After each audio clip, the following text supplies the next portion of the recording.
นานมาแล้วในสมัยที่โลกมนุษย์เพิ่งถูกสร้างโลกมนุษย์นั้นยังไม่มีแสงแดดและถูกปกคลุมด้วยความหนาวเย็นทั่วโลกจึงมีแต่ความมืดมิดและทำให้มนุษย์อาศัยอยู่ในโลกอย่างยากลำบากพวกเขาเลยรวมตัวกัน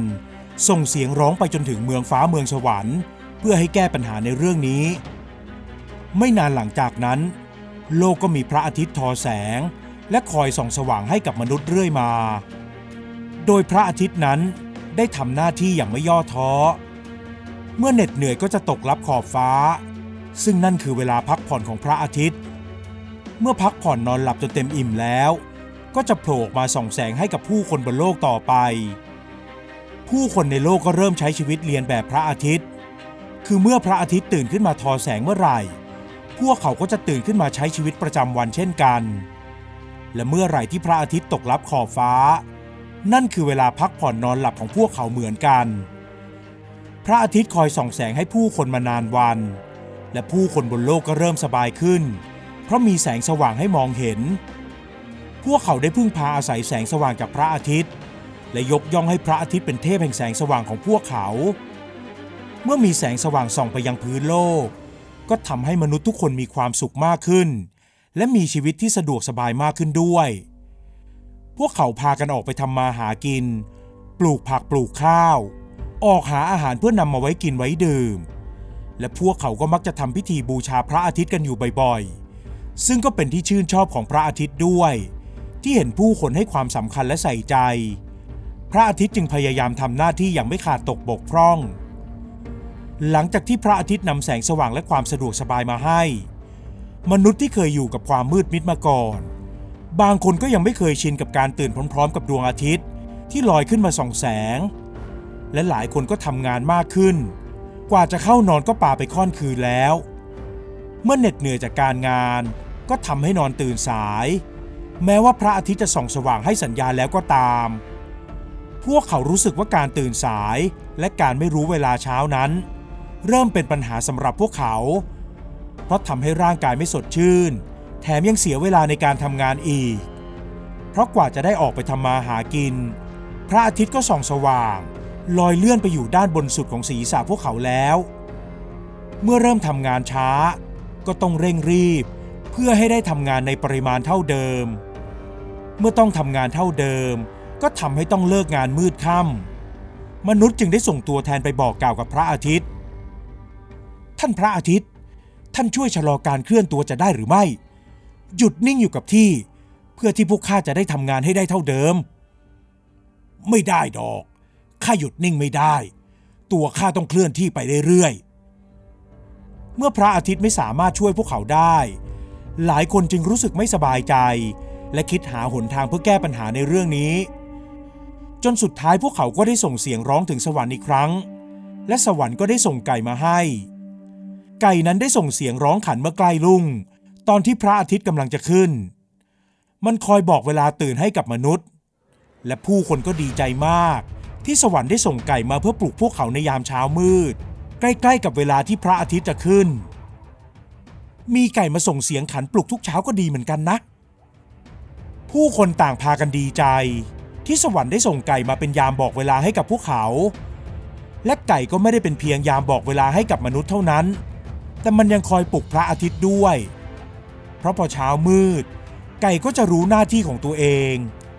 มันจะส่งเสียงร้องขันดังมากและพระอาทิตย์ก็ได้ยินด้วยจากนั้นพระอาทิตย์ก็เตรียมตัวพร้อมที่จะลอยขึ้นมาส่องแสงสว่างให้กับมนุษย์การที่ได้ไก่มาเป็นยามบอกเวลาก็ทำให้ทั้งพระอาทิตย์และมนุษย์มีความสะดวกสบายและไก่เองก็รู้สึกว่าตัวเองสำคัญด้วยเพราะถ้าไม่มีไก่ขันพระอาทิตย์ก็คงเฉื่อยชาไม่กระตือรือร้นผู้คนเองก็จะไม่รู้เวลาตื่นอย่างชัดเจนเมื่อได้ไก่มาขันบอกเวลาตื่นจึงทำให้มนุษย์ใช้ชีวิตง่ายขึ้นและไม่ค่อยให้ความสำคัญกับพระอาทิตย์เหมือนกับตอนก่อนหน้านี้เพราะคิดว่าไก่นั้นสำคัญกว่ามีไก่มาเป็นยามบอกเวลามันช่างดีเหลือเกินใช่ข้าเห็นด้วยมันทำให้ข้าตื่นตรงเวลาจากนั้นมาผู้คนก็ให้ความสำคัญกับไก่มากขึ้นเรื่อยๆและไก่เองก็มีเพิ่มขึ้นด้วยมนุษย์เลี้ยงดูไก่เป็นอย่างดี และไม่ค่อยออกไปทำพิธีบูชาพระอาทิตย์เหมือนกับที่ผ่านมาทำให้พระอาทิตย์รู้สึกน้อยใจและไม่พอใจที่มนุษย์ไม่ชื่นชมยกย่องและไม่ให้ค่าตัวเขาพระอาทิตย์ได้เคลื่อนตัวอย่างเหงาหงอยไปในแต่ละวันแต่ก็ยังคงทำหน้าที่และคิดว่าสักวันหนึ่งมนุษย์คงจะกลับมาเห็นคุณค่าเหมือนเดิมแต่ความคาดหวังของพระอาทิตย์ก็ไม่สำเร็จผลเพราะมนุษย์ไม่ได้ใส่ใจพระอาทิตย์อีกแล้วแต่เอาใจใส่ดูแลไก่คอยเลี้ยงดูมันอย่างดีอีกทั้งชื่นชมว่าพวกไก่นั้นมีพระคุณและมีความสำคัญจนพระอาทิตย์ทนไม่ได้เพราะคิดว่าตัวเองนั้นยิ่งใหญ่กว่าไก่ตั้งมากมายแต่ทำไมมนุษย์ถึงไม่ใยดีพระอาทิตย์จึงสำแดงอิทธิฤทธิ์และทำให้มีดวงอาทิตย์เพิ่มขึ้นอีก7 ดวงกลายเป็นว่าโลกมนุษย์มีพระอาทิตย์ส่องแสงถึง8 ดวงและทำให้มนุษย์เดือดร้อนเพราะมีความสว่างมากจนเกินไปแถมแดดก็ร้อนจนแผดเผาทุกอย่างบนโลกผู้คนไม่สามารถออกไปทำมาหากินหรือออกไปนอกบ้านได้เลยแถมบ้านที่สร้างไว้ก็ถูกเผาไหม้จนต้องขุดหลุมอยู่กันใต้ดินไก่เองก็ต้องไปหลบอยู่ใต้ดินเช่นกันเสียงขันของมันก็ไม่สดใสและไม่ดังเหมือนกับที่ผ่านมาเมื่อได้รับความลำบากกันทั่วหน้ามนุษย์จึงร้องบอกกับสวรรค์ให้จัดการกับพระอาทิตย์แต่สวรรค์กลับรู้สึกเบื่อหน่ายที่มนุษย์จ้องแต่จะขอนู่นขอนี่สวรรค์จึงเงียบเฉยจนทั้งมนุษย์และไก่ต่างไม่สบายใจและจำใจต้องหลบอยู่ใต้ดินจะโผล่ออกมาจากใต้ดินได้ก็ต่อเมื่อพระอาทิตย์ลับขอบฟ้าไปแล้วแต่มันก็เป็นเวลากลางคืนที่ผู้คนไม่สามารถทำอะไรได้มากมายนักและการหลบอยู่ใต้ดินก็ใช่ว่าจะอยู่อย่างสุขสบายเพราะความร้อนที่แผดเผาในตอนกลางวันนั้นก็ทำให้ใต้ดินร้อนอบอ้าวไม่ได้สบายอะไรเลยแถมยังทำให้ผู้คนล้มตายไปหลายคนแล้วด้วยเมื่อไม่รู้จะแก้ปัญหาอย่างไรมนุษย์จึงได้ร้องตะโกนมาจากใต้ดินขอโทษขอโพยพระอาทิตย์ที่พวกตนไม่ให้ความสำคัญและมองข้ามไปแต่ไม่ว่าพวกเขาจะส่งเสียงร้องดังสักแค่ไหนพระอาทิตย์ก็ไม่สนใจใยดียังคงลอยเคลื่อนแข่งกันในแต่ละวันจนมนุษย์เริ่มทนไม่ไหวแล้วจึงคิดวางแผนจัดการกับพระอาทิตย์ถ้ายังเป็นอยู่เช่นนี้ผู้คนต้องล้มตายหมดแน่ๆเราต้องจัดการกับพระอาทิตย์ให้ได้แล้วเราจะทำอย่างไรกันดีเล่าในค่ำคืนหนึ่งผู้คนก็ได้มาชุมนุมกันทั้งหมดมาปรึกษาหารือกันว่าจะแก้ไขปัญหาที่เกิดขึ้นอย่างไรดีและสุดท้ายก็ตกลงกันว่าจะให้นายพรานออกไปจัดการกับพระอาทิตย์โดยการยิงพระอาทิตย์ให้ร่วงหล่นให้เหลือพระอาทิตย์เพียงแค่ดวงเดียวและนายพรานที่หามาได้นั้นก็มีกันทั้งหมด5 คนและแล้วปฏิบัติการยิงพระอาทิตย์ให้ร่วงหล่นก็เริ่มขึ้นในวันรุ่งขึ้นเมื่อพระอาทิตย์ออกมาลอยเคลื่อนนายพรานคนแรกก็ออกไปจัดการตามแผนแต่ยังไม่ทันที่จะได้ยิงธนูออกไปร่างกายของเขาก็ถูกแผดเผาจนมอดไหม้และล้มลงขาดใจตายท่ามกลางแสงแดดแผดกล้านายพรานคนต่อๆไปก็มีสภาพไม่ต่างกันจนเหลือนายพรานคนสุดท้ายที่ผู้คนได้ฝากความหวังไว้นายพรานคนนี้มีฝีมือดีที่สุดและเขาก็ได้เรียนรู้การออกไปยิงพระอาทิตย์จากนายพรานก่อนหน้านี้จึงคิดวางแผนเพื่อให้การกำจัดพระอาทิตย์นั้นสำเร็จผลนายพรานคนสุดท้ายมีความฉลาดแต่ก็ยังไม่มากพอเพราะจัดการพระอาทิตย์ไปได้แค่ดวงเดียวเท่านั้นสุดท้ายเขาก็มีสภาพไม่แตกต่างจากเพื่อนพรานก่อนหน้านี้เมื่อกำจัดพระอาทิตย์ไปได้แค่ดวงเดียวและยังเหลืออีกตั้ง7 ดวงทำให้ผู้คนที่หลบซ่อนอยู่ใต้ดินนั้นหมดความหวังรวมทั้งไก่ที่มนุษย์ให้ที่หลบซ่อนด้วยมันเริ่มล้มตายเพราะความหิวโหยและความร้อนที่อบอวลอยู่ใต้ดินฝ่ายพระอาทิตย์นั้นก็รู้สึกโกรธเคืองมนุษย์ที่มากำจัดพรรคพวกของตัวเองจึงได้แผ่แสงแรงกล้ามากขึ้นอีกและยังท้าทายผู้คนให้ออกไปจัดการกับตัวเองด้วยแน่จริงก็จัดการกับข้าให้ได้สิเจ้ามนุษย์กระจ้อยร่อยและแล้วก็มีคนคนหนึ่งที่ไม่มีใครรู้จักได้ขออาสาออกไปจัดการกับพระอาทิตย์เองเพราะเขาโกรธเคืองที่พระอาทิตย์ทำให้คนในครอบครัวของเขาล้มหายตายจากไปหมดชายหนุ่มได้คิดวางแผนและสังเกตพระอาทิตย์ที่เหลือทั้ง7 ดวงอยู่นานหลายวันจนสุดท้ายเขาก็พบทางที่จะกำจัดพระอาทิตย์ได้ชายหนุ่มได้เรียกไก่ตัวผู้ที่ยังแข็งแรงมาตัวหนึ่ง และบอกให้ไก่ตัวนั้นร้องขันส่งสัญญาณเมื่อใกล้เช้าเพื่อที่เขาจะได้รู้ว่าอีกไม่นานพระอาทิตย์ก็จะโผล่ขึ้นมาเมื่อไก่ขันบอกและพระอาทิตย์ดวงแรกค่อยๆลอยออกมาเขาก็ยิงธนูใส่ทันทีและทำอย่างนั้นกับพระอาทิตย์ที่เหลืออยู่ชายหนุ่มยิงพระอาทิตย์ตกไป6 ดวงจนพระอาทิตย์ดวงสุดท้ายตกใจและไม่ยอมเคลื่อนตัวออกมาให้เห็นมนุษย์ที่หลบซ่อนอยู่เมื่อรู้ว่าพระอาทิตย์ถูกกำจัดไปแล้วทั้ง7 ดวงพวกเขาก็ออกมาโห่ร้องท่ามกลางความมืดมิดของเช้าวันนั้นและไก่ก็ร้องขันเสียงดังแข่งกับเสียงโห่ร้องของผู้คนเสียงที่ดังอยู่นั้นยิ่งทำให้พระอาทิตย์ดวงสุดท้ายที่เหลืออยู่รู้สึกหวาดกลัวอีกทั้งไม่แน่ใจว่าถ้าโผล่ออกมาจะถูกยิงตกไปเหมือนกับเพื่อนๆหรือเปล่าพระอาทิตย์ดวงสุดท้ายจึงหลบซ่อนตัวอยู่อย่างนั้นเมื่อจัดการกับปัญหาที่มีพระอาทิตย์มากเกินไปได้สำเร็จแล้วผู้คนก็มีความสุขขึ้นและคิดว่าวันพรุ่งนี้พระอาทิตย์ที่เหลืออยู่จะออกมาทำหน้าที่ตามปกติแต่มันกลับไม่เป็นอย่างนั้นเพราะผ่านไปหลายเช้าแล้วพระอาทิตย์ก็ยังไม่ยอมโผล่มาให้เห็น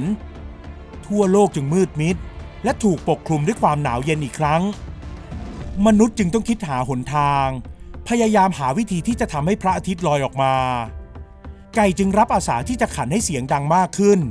เพื่อที่จะให้พระอาทิตย์ได้ยินอย่างชัดเจนแต่ไม่ว่าไก่จะส่งเสียงร้องขันสักแค่ไหนพระอาทิตย์ก็ยังคงหลบซ่อนตัวอยู่อย่างนั้น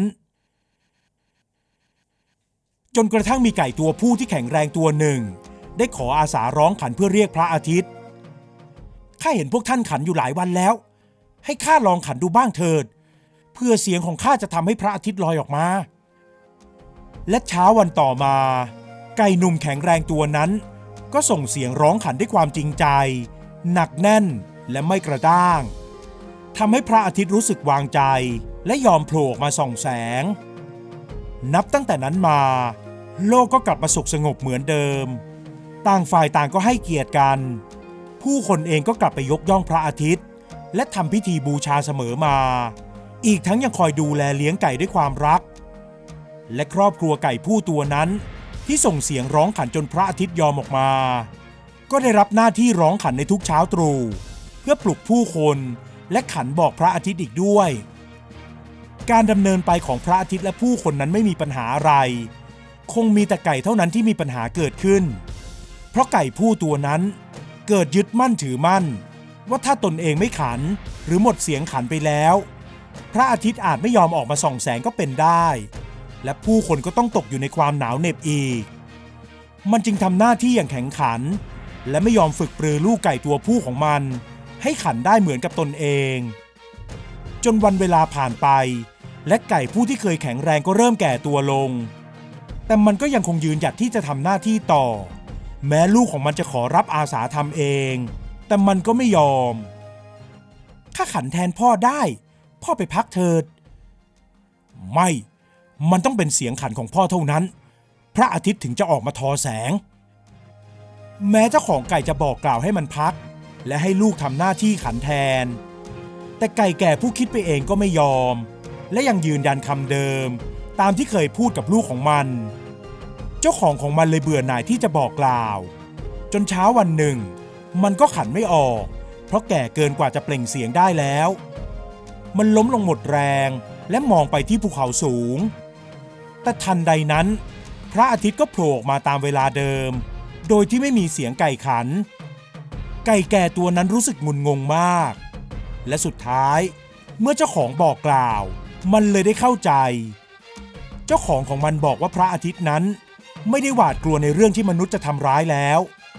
และก็ทำหน้าที่ของตัวเองตามปกติโดยที่ไม่ต้องมีไก่ขันปลุกก็ได้ส่วนพวกไก่สวรรค์ได้ส่งมาทำหน้าที่ร้องขันเพื่อให้เป็นยามบอกผู้คนว่าเป็นเวลาเช้าแล้วก็เท่านั้นเองทั้งพ่อไก่และลูกไก่ต่างก็เข้าใจถึงหน้าที่ของตัวเองแล้วพ่อไก่จึงเอ่ยขอโทษที่ห้ามปรามไม่ให้ลูกได้ฝึกขันพ่อขอโทษต่อไปนี้เจ้าจงเป็นยามส่งเสียงร้องขันปลุกผู้คนและจงหันหน้าไปหาพระอาทิตย์ในทุกๆเช้าพอพ่อไก่พูดจบก็หมดแรงและตายจากไปต่อมาลูกไก่ตัวผู้จึงทำหน้าที่ร้องขันในทุกเช้าโดยได้หันหน้าไปหาพระอาทิตย์ ตามที่พ่อได้สั่งไว้